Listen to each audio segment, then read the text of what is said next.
The sacred red and white. In a quiet HDB flat in the heart of Singapore, the air was filled with the soft scent of incense. 10-year-old Sha Qi sat on a wooden stool, watching his relatives move quietly through the living room.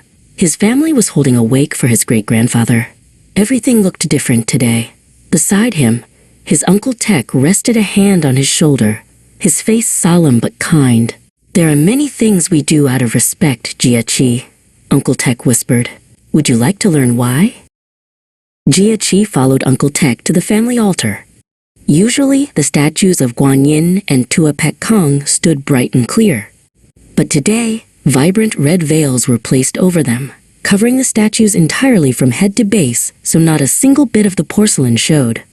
"Why are they covered completely, Uncle?" Sha Qi asked. Uncle Tek knelt down. "When someone passes away, there is a very strong energy in the house called death pollution, or Sha Qi. It is a heavy energy that can clash with the holy energy of the deities." Uncle Tek gestured to the red fabric. "We use red because it is a color of life and protection. By covering the deities entirely, we protect them from the death pollution. It also prevents their powerful yang energy from clashing with the fragile soul of the departed. It's like a shield that ensures the Holy Spirits and the soul of your great-grandfather both remain undisturbed and respected." Sha Qi turned to the center of the room, where a large portrait of his great-grandfather sat on a table decorated with flowers. In front of the frame, several plates of bright oranges and apples were neatly arranged. "The fruit is for him, right?" Sha Qi asked. Uncle Tek nodded. "Yes, we provide offerings to show we are still caring for him. It is a way to nourish his spirit and show that he is still a cherished part of our family." Sha Qi noticed something else unusual. The large mirror in the hallway was hidden behind a large white cloth, the heavy fabric pinned securely over the glass. Even the television screen was covered in the same way. Sha Qi felt a shiver of curiosity. "Why is everything shiny hidden under white cloth, Uncle?" he asked, pointing at the long, pale fabric hanging on the wall. Uncle Tek walked over and touched the white cloth. "Mirrors are very special, Sha Qi. We believe that right now, the soul of the person who has passed is a bit confused.